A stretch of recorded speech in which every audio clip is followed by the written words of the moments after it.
हरे कृष्णा। ओम नमो भगवते वासुदेवाय। आप सभी भक्तों को उत्पन्ना एकादशी व्रत की हार्दिक शुभकामनाएं। आप सभी भक्तों का दिन शुभ और मंगलमय हो। आज आप सभी श्रवण करेंगे उत्पन्ना एकादशी व्रत की संपूर्ण कथा आरती सहित। हिंदू धर्म में एकादशी व्रत का बहुत महत्व है।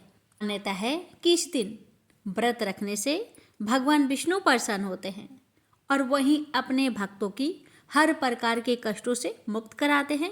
यह व्रत पुण्यकारी और पापों को नाश करने वाला है। इसी दिन यानी कि मार्गशीर्ष मास के कृष्णा पक्ष की एकादशी को भगवान विष्णु जी के शरीर से एक तेजस्वी कन्या के रूप में महादेवी एकादशी का प्रादुर्भाव हुआ था। यही कारण है कि मार्गशीर्ष मास के कृष्णा पक्ष की इस एकादशी को उत्पन्ना एकादशी कहा जाता है। आज के दिन भगवान विष्णु के 16 कला निधान पूर्ण अवतार भगवान कृष्ण की पूजा की जाती है। भगवान कृष्ण की पूजा में नैवेद्य के रूप में केवल फल ही अर्पित किए जाते हैं। फलहार में भी आप फलों का ही भोजन करें। कटु अथवा मावे की मिठाइयों का प्रयोग ना करें। व्रत को करने और कथा श्रवण करने मात्र से ही मनुष्य की हर मनोकामना पूर्ण हो जाती है। इसलिए भक्तों व्रत के दौरान इस कथा को बड़े ही श्रद्धा और प्रसन्नचित मन से पूरा अवश्य सुनेगा। प्रेम से बोलिए जय श्री हरि। कथा प्रेम से बोलिए राधे राधे। एक दिन रुक्मणी ने भोजन के बाद श्री कृष्ण को दूध पीने को दिया। दूध ज्यादा गर्म होने के कारण श्री कृष्ण के हृदय में लगा और उनके श्री मुख से निकला, हे राधे। सुनते ही रुक्मणी बोली, प्रभु ऐसा क्या है राधा जी में जो आपकी हर सांस पर उनकी ही नाम होता है। मैं भी तो आपसे अपार प्रेम करती हूँ, फिर भी आप हमें नहीं पुकारते। श्री कृष्ण ने कहा, देवी आप कभी राधा से मिली हैं? और मंद मंद मुस्कुराने लगे। अगले दिन रुक्मणी राधा जी से मिलने उनके महल में पहुंची। राधा जी के कक्ष के बाहर अत्यंत खूबसूरत स्त्री को देखा और उनके मुख पर तेज होने के कारण उन्होंने सोचा कि ये ही राधा जी है और उनके चरण छूने लगी। तभी वो बोली, आप कौन हैं? तब रुक्मणी ने अपना नाम परिचय दिया और आने का कारण बताया। तब वो बोली, मैं तो राधा जी की दासी हूँ। राधा जी तो 7 द्वार के बाद आपको मिलेगी। रुक्मणी ने 7 द्वार पार किए और हर द्वार पर एक से एक सुंदर और तेजवान दासी को देख सोच रही थी कि अगर उनकी दासियां इतनी रूपवान हैं तो राधा रानी स्वयं कैसी होगी। सोचते हुए राधा जी के कक्ष में पहुंची। कक्ष में राधा जी को देखा, अत्यंत रूपवान तेजस्वी, जिसका मुख सूर्य से भी तेज चमक रहा था। रुक्मणी सहसा ही उनके चरणों में गिर पड़ी। पर ये क्या था, राधा जी के पूरे शरीर पर तो छाले पड़े हुए हैं। रुक्मणी ने पूछा, देवी आपके शरीर पर ये छाले कैसे? तब राधा जी ने कहा, देवी कल आपने कृष्ण जी को जो दूध दिया वो ज्यादा गर्म था, जिससे उनके हृदय पर छाले पड़ गए और उनके हृदय में तो सदैव मेरा ही वास होता है। इसलिए कहा जाता है, बसना हो तो हृदय में बसो। किसी के दिमाग में तो लोग खुद ही बसा लेते हैं। प्रेम से बोलिए राधे राधे। अब रसपान करें सभी मनोकामना को पूर्ण करने वाली एकादशी महात्म्य कथा। सूत जी कहने लगे, हे ऋषियों, इस व्रत का वृत्तांत और उत्पत्ति प्राचीन काल में भगवान कृष्ण ने अपने परम भक्त युधिष्ठिर से कही थी। वही मैं तुमसे कहता हूँ। एक समय युधिष्ठिर ने भगवान से पूछा था कि एकादशी व्रत किस विधि से किया जाता है और उसका क्या फल प्राप्त होता है।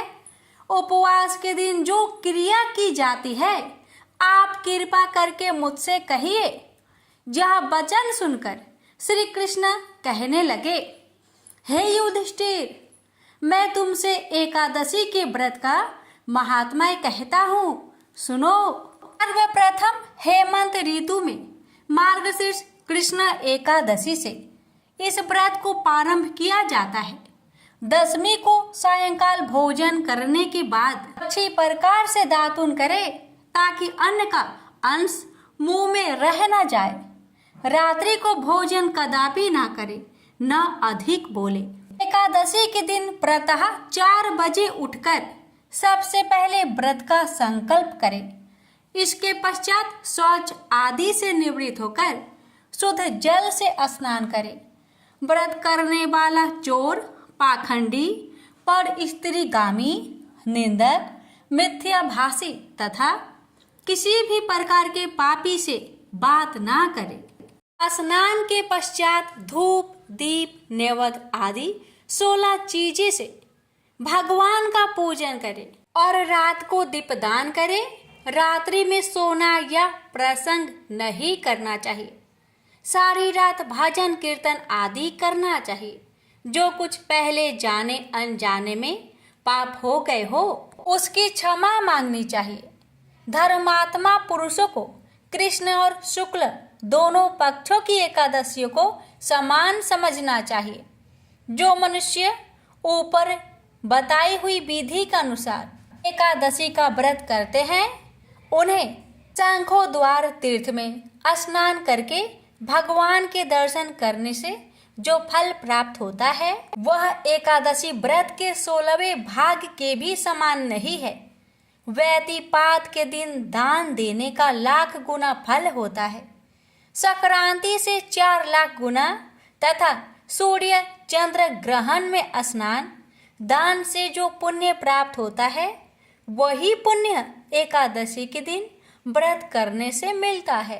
अश्वमेध यज्ञ करने से 100 गुना तथा 1 लाख तपस्वियों को 60 वर्ष तक भोजन कराने से 10 गुना, 10 ब्राह्मणों अथवा 100 ब्रह्मचारियों को भोजन कराने से 1000 गुना पुण्य भूमि दान करने से होता है।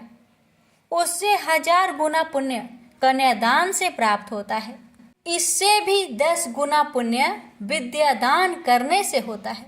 विद्यादान से 10 गुना पुण्य भूखों को भोजन कराने से होता है। अन्य दान के समान इस संसार में कोई ऐसा कार्य नहीं जिससे देवता और पितर दोनों तृप्त होते हो, परंतु एकादशी के व्रत का पुण्य सबसे अधिक होता है। 1000 यज्ञों से भी अधिक इसका फल होता है। इस व्रत का प्रभाव देवताओं को भी दुर्लभ है।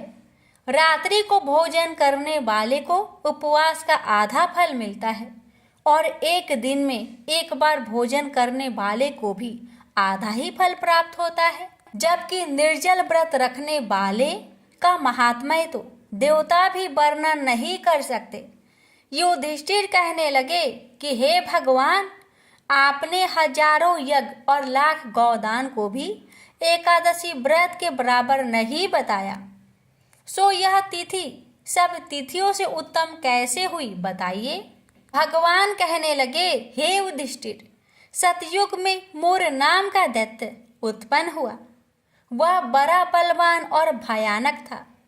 उस प्रचंड दैत्य ने इंद्र, आदित्य, वसु, वायु, अग्नि आदि सभी देवताओं को पराजित करके भगा दिया।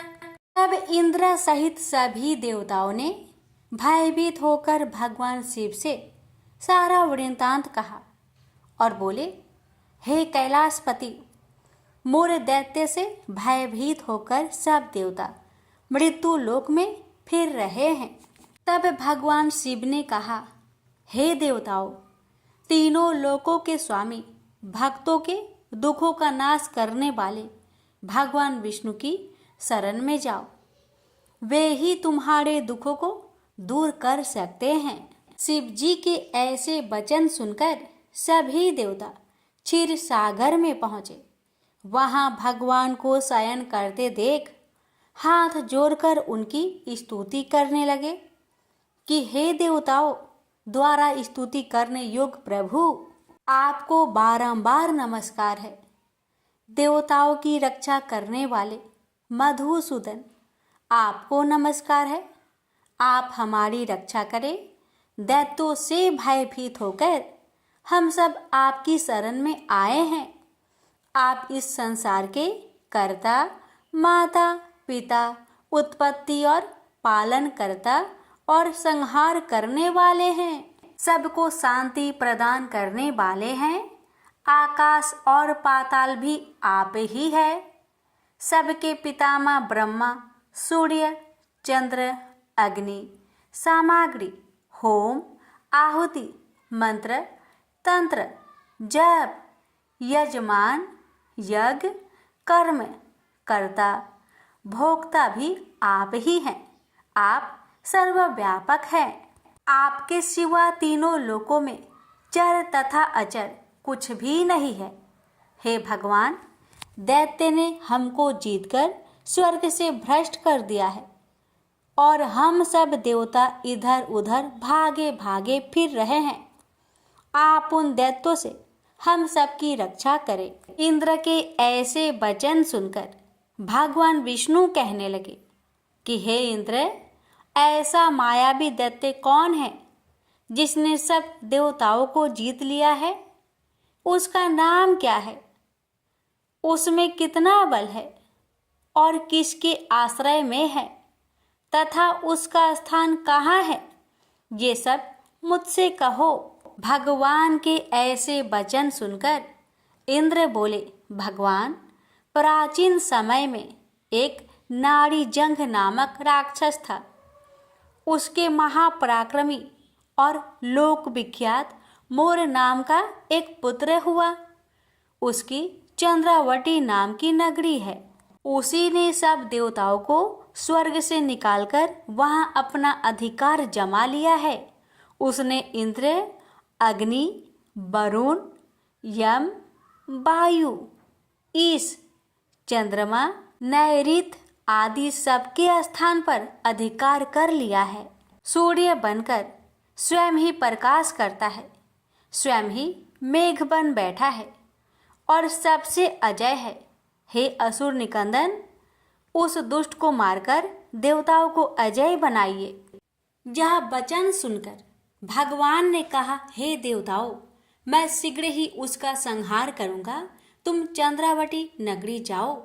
इस प्रकार कहकर भगवान सहित सभी देवताओं ने चंद्रावती नगरी की ओर प्रस्थान किया। उस समय जब दैत्य मूर सेना सहित युद्ध भूमि में गरज रहा था, उसकी भयानक गर्जना सुनकर सभी देवता भय के मारे चारों दिशाओं में भागने लगे। जब स्वयं भगवान रणभूमि में आए तो दैत्य उन पर भी अस्त्र शस्त्र आयुध लेकर दौड़े। भगवान ने उन्हें सर्प के समान अपने बाणों से बीढ़ डाला। बहुत से दैत्य मारे गए, केवल मूर बचा रहा। वह अविचल भाव से भगवान के साथ युद्ध करता रहा। भगवान जो भी तीक्ष्ण बाण चलाते वह उसके लिए फूल सिद्ध होता। उसका शरीर छिन्न भिन्न हो गया, किंतु वह लगातार युद्ध करता रहा। दोनों के बीच मल्ल युद्ध भी हुआ। 10,000 वर्ष तक उनका युद्ध चलता रहा, किंतु मूर नहीं हारा। थक कर भगवान बद्रिकाश्रम चले गए। वहां हेमवती नामक सुंदर गुफा थी। उसमें विश्राम करने के लिए भगवान उसके अंदर प्रवेश कर गए। यह गुफा 12 योजन लंबी थी और उसका द्वार एक ही था। विष्णु भगवान वहां योग निद्रा की गोद में सो गए। मोर भी पीछे पीछे आ गया और भगवान को सोया देखकर मारने को उद्धत हुआ। तभी भगवान के शरीर से उज्जवल कांतिमयी रूप वाली देवी प्रकट हुई। देवी ने राक्षस मोर को ललकारा, युद्ध किया और उसे तत्काल मौत के घाट उतार दिया। श्री हरि जब योग निद्रा की गोद से उठे तो सब बातों को जानकर उस देवी से कहा कि आपका जन्म एकादशी के दिन हुआ है, अतः आप उत्पन्ना एकादशी के नाम से पूजित होंगी। आपके भक्त वही होंगे जो मेरे भक्त हैं। प्रेम से बोलिए जय श्री हरि। इस कथा को श्रवण करने मात्र से ही विष्णु भगवान अपने भक्तों की हर मनोकामना को अवश्य ही पूरी करते हैं। प्यारे भक्तों, अब आप श्रवण करें विष्णु प्रिया माँ तुलसी की कथा। इस कथा को जो भी भक्त श्रद्धा पूर्वक श्रवण करता है, भक्त को 100 वर्षों तक तुलसी के पास दीपक जलाने का पुण्य प्राप्त होता है। इसलिए कथा को बड़े ही श्रद्धा प्रसन्नचित मन से पूरा अवश्य सुनिएगा। कथा इस प्रकार है। दक्षिण दिशा में तुंगभद्रा नाम की एक बहुत बड़ी नदी है। इस नदी के किनारे पर हरिहरपुर नाम का एक अत्यंत सुंदर नगर बसा हुआ था। उसी नगर में काशी नाम के एक ब्राह्मण निवास करते थे। वे अत्यंत गुणवान, चरित्रवान, धर्म कार्य करने वाले तथा वेदों के मार्ग पर चलने वाले थे। उन्होंने समस्त शास्त्र का अध्ययन किया हुआ था। उस ब्राह्मण की एक पत्नी थी जिसे लोग दुराचार कहकर पुकारते थे, क्योंकि उसके कर्म ही उसके नाम के अनुसार थे। वह सदैव ही अपने पति को अपमानित करती थी। वह अपने पति के लिए कुवाच्य कहती थी, पति को भयंकर दुख देती थी। पति के लिए कभी भी उसने भोजन नहीं बनाया। उसने अपने पति के साथ कभी शयन नहीं किया, कभी उसके साथ प्रेम से व्यवहार नहीं किया। पति के मित्र, परिवार के लोग घर पर अगर आ जाते तो वह स्त्री उनको अपमानित करके घर से भगा देती थी और स्वयं काम भाव से उन्मत्त होकर निरंतर अन्य वैभवचारिणी स्त्रियों के साथ घूमा करती थी। उसका मन पति को छोड़कर पराये पुरुषों में लगा रहता था। उसने कभी अपने पति से प्रेम से बात नहीं की, किंतु पराये पुरुषों के संग बैठकर बातें करती थी। पराये पुरुषों को मोहित करने के लिए वह सज धज कर गाँव में घूमने जाया करती थी। कभी वह वन में किसी वृक्ष के नीचे खड़ी रहकर सुंदर पुरुषों की राह देखने लगती और किसी दुष्ट पुरुष को मोहित करके उसके संग भोग विलास किया करती थी। फिर एक दिन वह दुराचारिणी स्त्री वन में जाकर एक वृक्ष के नीचे खड़ी हो गई। उसका चित्त काम से भरा हुआ था। वह किसी सुंदर कामी पुरुष की राह देख रही थी, किंतु बहुत समय निकलने के बाद भी उस स्थान पर कोई पुरुष नहीं आया। इसलिए वह अत्यंत दुखी हो गई और प्रियतम की खोज में इधर उधर देखने लगी। उस दिन उसका सारा परिश्रम व्यर्थ हो गया। वहां पर खड़ी होकर वह नाना प्रकार की बातें कहकर विलाप करने लगी। हाय हाय, आज तो इस मार्ग से कोई भी सुंदर पुरुष नहीं आया। अब मैं कैसे अपने काम वासना को शांत करूं? आज की रात कैसे बीतेगी? वह जोर जोर से विलाप करने लगी। उस जंगल में एक भयानक बाघ रहता था। उस पापिनी स्त्री की आवाज सुनकर वह जाग गया और उछलकर उस स्त्री का भक्षण करने के लिए उसके पास आ गया। उस भयंकर बाघ को देखकर उस स्त्री के पसीने छूटने लगे। वह भय से थर थर कांपने लगी। वह स्त्री कुछ करती, इतने में ही उस बाघ ने अपने पंजे से उस घायल कर दिया और वह स्त्री जमीन पर गिर पड़ी। जमीन पर गिरते ही वह स्त्री चिल्लाते हुए बोली, अरे बाघ, तू किस लिए यहाँ पर आया है? मुझे क्यों मार रहा है? मैं यहाँ पर अपनी प्रियतम को खोज रही हूँ। तू मुझे छोड़ दो। मेरा भक्षण करके तुझे क्या मिलेगा? उस स्त्री की बात सुनकर वह भयानक बाघ क्षण भर के लिए रुक गया और हंसते हुए बोलने लगा, हे दुष्टा, आज विधाता ने मुझे मेरा ग्रास नियुक्त किया है। तुम जैसी पापिनी स्त्रियों का भक्षण करना ही मेरा काम है, तभी मुझे इस शरीर से मुक्ति मिलेगी। वह स्त्री कहने लगी, हे बाघ, तुम कौन हो? मुझे सच सच बताओ, तुम्हें किस कारण से बाघ की योनि में जन्म लेना पड़ा और तुम मुझ जैसी स्त्रियों का भक्षण क्यों करते हो? पहले मुझे सारी बात बताओ और फिर मेरा भक्षण करो। फिर बाघ कहने लगा, हे पापिनी, मैं तुझे मेरे पूर्व जन्म का वृत्तांत सुनाता हूँ, किस कारण से मुझे बाघ बनना पड़ा। पूर्व काल में दक्षिण देश में एक नदी थी। उस नदी के तट पर एक नगर बसी हुई थी। उस नगरी में मैं निवास करता था। मैं एक ब्राह्मण का पुत्र था और नदी किनारे बैठकर यज्ञ आदि कार्य किया करता था। मैंने उस जन्म में अनेक पापियों के लिए यज्ञ किया, उन पापियों के घर का भोजन किया। मैंने धन के लोभ से अनेक पापियों के लिए कार्य किया। जिन वस्तुओं का दान ब्राह्मण को नहीं लेना चाहिए, उन वस्तुओं का दान भी मैंने ग्रहण किया और दूसरे से धन लेता था, लेकिन कभी वापस नहीं करता था। इस प्रकार से पाप करते हुए मुझे बहुत साल बीत गए और मैं बूढ़ा हो गया। मेरे बाल सफेद हो गए, आंखें सूज गई, मुंह के सारे दांत गिर गए, लेकिन फिर भी मेरी दान लेने की आदत नहीं छूटी और मैं पाप करता गया। फिर एक दिन मैं धन के लोभ से नदी किनारे गया और अन्य धूर्त ब्राह्मणों के साथ मिलकर हमने लोगों को ठगा। झूठ मंत्र वचन बोलकर हमने बिना विधि विधान किए ही देवी देवताओं का पूजन किया और बहुत सारा धन दान में ले लिया। फिर उसी स्थान पर एक बीमार कुत्ते ने मेरे पैर में काट लिया और मैं मूर्छित होकर गिर पड़ा। उसी क्षण मेरे प्राण चले गए। फिर यम के दूत उस स्थान पर प्रकट हुए और मुझे पकड़कर यमपुरी ले गए। वहां पर यमराज ने चित्रगुप्त से मेरे कर्मों का लेखा जोखा निकालने के लिए कहा। फिर चित्रगुप्त कहने लगे, हे धर्मराज, इस ब्राह्मण ने घोर पाप किए हैं। इसने दूसरों से झूठ कहकर धन लूटा है, विधि विधान से पूजा ना करके झूठ मंत्र बोलकर भगवान का अपमान किया है। इसलिए यह पापी ब्राह्मण केवल नरक जाने के ही योग्य है। फिर यमराज ने अपने दूतों को आदेश देकर मुझे नरक की अग्नि में डाल दिया।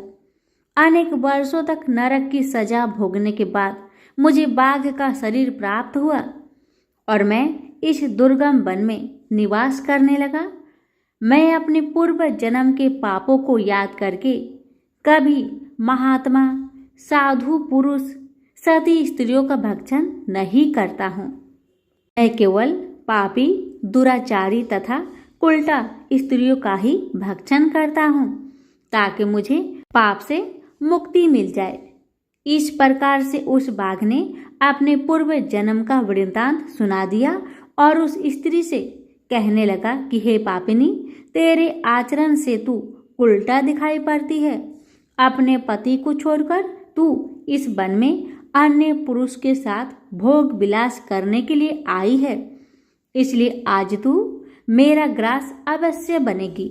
इतना कहकर उस बाघ ने अपने तीक्ष्ण नाखून से उस पापी स्त्री के टुकड़े टुकड़े करके उसे खा लिया।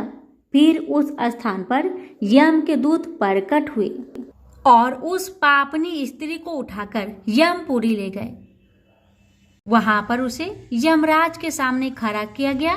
फिर चित्रगुप्त ने उस स्त्री का लेखा जोखा निकालते हुए यमराज से कहने लगे, हे धर्मराज, यह स्त्री तो अत्यंत पापिनी है। इसने घोर पाप किए हैं। इसने व्यभिचार किया है। इसने अपने पति की कभी सेवा नहीं की। अपने पति को भूलकर पराये पुरुषों के संग भोग विलास किया करती थी। उसके पाप को सुनकर यमराज ने उस स्त्री को अग्नि से भरे हुए कुंडों में डालने का आदेश दिया। अनेक वर्षों तक उसे उस कुंड में पकाया गया। फिर उसे निकालकर दूसरे नरक में डाल दिया गया। इस प्रकार से उसे अनेक वर्षों तक अलग अलग नरकों में डाला गया और नरकों में डालने के बाद वह महापापिनी स्त्री पुनः पृथ्वी लोक पर आकर चंडाल के रूप में उत्पन्न हुई। चंडाल के घर में जन्म लेकर वह फिर से अनेक पाप करने लगी, व्यभिचार करने लगी। अनेक पापी पुरुषों के संग विहार करने लगी। कुछ समय बाद पूर्व जन्म के पापों के कारण उसे कोढ़ का रोग हो गया और वह भयानक पीड़ा सहन करने लगी। उसका हर अंग जलने लगा, उसके नेत्रों में पीड़ा होने लगी। इस दुख को सहन करते हुए वह दिन बिताने लगी। फिर एक दिन वह तीर्थ में स्नान करने के उद्देश्य से अनंतपुरा में चली गई। वहां पर वह एक आश्रम के बाहर निवास करने लगी। वहां उस आश्रम में एक तुलसी का पौधा था। अन्य स्त्रियों को वहां पर तुलसी के पास दीपक जलाते हुए देखकर उस पापी स्त्री ने भी वही किया। उसने तुलसी के पौधे के पास एक दीपक जला दिया। फिर उसी रात हृदय घात से उसकी मृत्यु हो गई और यमराज के दूत उसे लेने जाने के लिए वहां प्रकट हुए। जैसे ही यम के दूत उस पापी स्त्री को पास में बांधकर ले जाने लगे, तभी भगवान विष्णु के 2 पार्षद उस स्थान पर प्रकट हुए और उन्होंने उन दोनों को रोक लिया और कहने लगे, हे दूतों, इस स्त्री को तुम छोड़ दो। यह स्त्री नरक जाने योग्य नहीं है। तुम किसके आदेश से ऐसा अधर्म कर रहे हो? फिर यम के दूत कहने लगे, हे पार्षदों, हम यमराज के आदेश से इस पापी स्त्री को उठाकर ले जा रहे हैं, किंतु आप हमें किस कारण से रोक रहे हैं? यह स्त्री अत्यंत पापी है, इसे नरक में ले जाने की आज्ञा मिली है। फिर पार्षद कहने लगे, हे दूतों, यह स्त्री तो विष्णु भक्त है, यह नरक जाने योग्य नहीं है। इसने शाम को तुलसी के पास दीपक जलाया है, इसी कारण से इसके समस्त पाप नष्ट हो गए हैं। इसलिए अब यह नरक जाने के योग्य नहीं है, यह स्वर्ग जाने की अधिकारी बन चुकी है। पार्षदों की बात सुनकर यमदूतों ने उस स्त्री को उस स्थान पर छोड़ दिया और यमलोक लौट गए। वहां जाकर उन्होंने यमराज को सारा वृत्तांत सुना दिया। फिर भगवान विष्णु के पार्षद उस स्त्री को दिव्य विमान में बैठाकर स्वर्ग लोक को ले गए। प्रेम से बोलिए विष्णु भगवान जी की जय, माता लक्ष्मी की जय, तुलसी महारानी की जय। आप श्रवण करें जगदीश जी की आरती। ओम जय जगदीश हरे, स्वामी जय जगदीश हरे। भक्त जनों के संकट क्षण में दूर करे। ओम जय जगदीश हरे। जो ध्यावे फल पावे, दुख बिन से मन का। स्वामी दुख बिन से मन का। सुख संपत्ति घर आवे, कष्ट मिटे तन का। ओम जय जगदीश हरे। मात पिता तुम मेरे, शरण कहूँ किसकी। स्वामी शरण कहूँ किसकी। तुम्हें बिनु और न दूजा, आस करो जिसकी। ओम जय जगदीश हरे। तुम्हें पूरन परमात्मा, तुम अंतर्यामी। पर ब्रह्मा परमेश्वरी, तुम सबके स्वामी।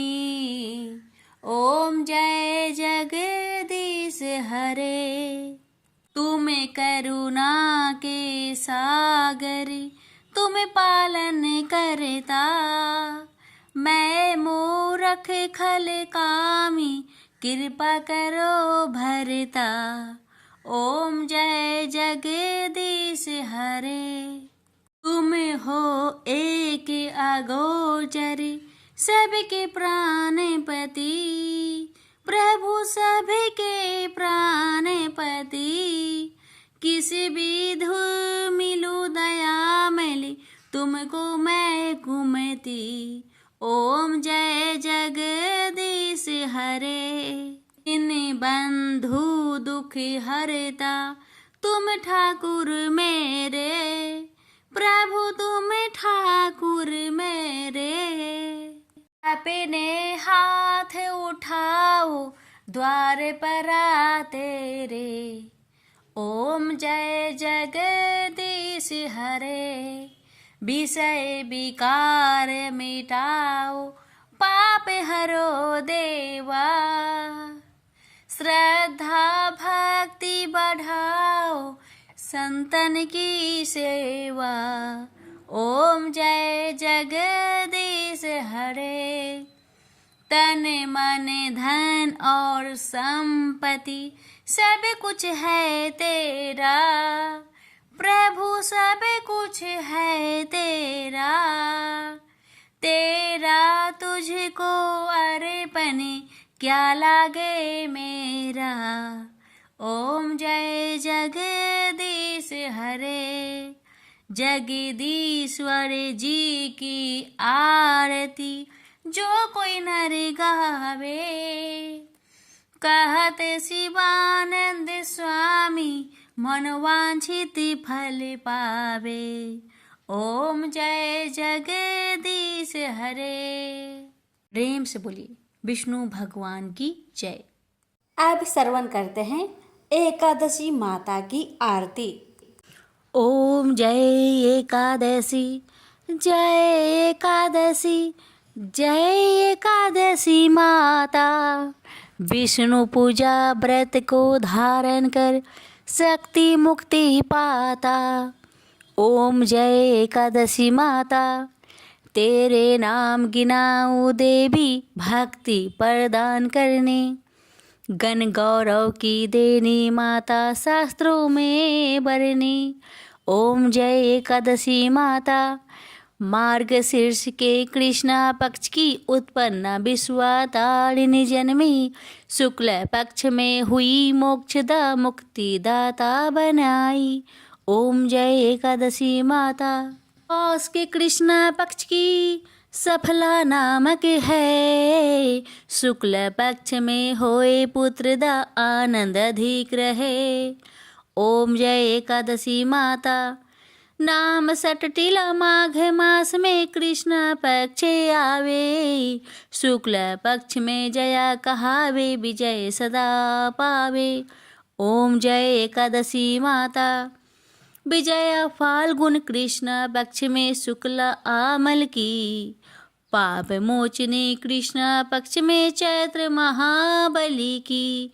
ओम जय एकादशी माता, चैत्र शुक्ल में नाम कामदा धन देने वाली। नाम बरुथनी कृष्ण पक्ष में वैशाख महावाली। ओम जय एकादशी माता, शुक्ल पक्ष में होई मोहिनी अपरा ज्येष्ठ कृष्ण पक्षी। नाम निर्जला सब सुख करने कृष्ण पक्ष रखी। ओम जय एकादशी माता, योगिनी नाम आषाढ़ में जानो कृष्ण पक्ष करनी। देव सैनी नाम कहायो शुक्ल पक्ष धरनी। ओम जय एकादशी माता, कामिका श्रावण मास में आवे कृष्ण पक्ष कहिए। श्रावण शुक्ल होए पवित्र आनंद से रहिए। सावन शुक्ल होए पवित्र आनंद से रहिए। ओम जय एकादशी माता, जा भाद्रपदे कृष्ण पक्ष की परिवर्तनी शुक्ला। इंद्रा आश्विन कृष्ण पक्ष में व्रत से भाव सागर निकला। ओम जय एकादशी माता, पापंकुशा है शुक्ला पक्ष में आप हरण हारी। रमा मास कार्तिक में आवे सुखदायक भारी। ओम जय एकादशी माता, देवोत्थानी शुक्ल पक्ष की दुख ना सके मैया। देवोत्थानी शुक्ल पक्ष की दुख ना सके मैया। पावन मास में करूँ विनती पार करो नैया। पावन मास में करूँ विनती पार करो नैया। ओम जय एकादशी माता, परमा कृष्ण पक्ष में होती जन मंगल करनी। परमा कृष्ण पक्ष में होती जन मंगल करनी। शुक्ल मास में होए पद्मिनी दुख दरिद्र हरनी। शुक्ल मास में होए पद्मिनी दुख दरिद्र हरनी। ओम जय एकादशी माता, जो कोई आरती एकादशी की भक्ति सहित गावे, जो कोई आरती एकादशी की भक्ति सहित गावे, जन गुरु दिता स्वर्ग कबासा निश्चय वह पावे, जन गुरु दिता स्वर्ग कबासा निश्चय वह पावे। ओम जय एकादशी माता, जय एकादशी माता, प्रेम से बोलिए एकादशी माता की जय।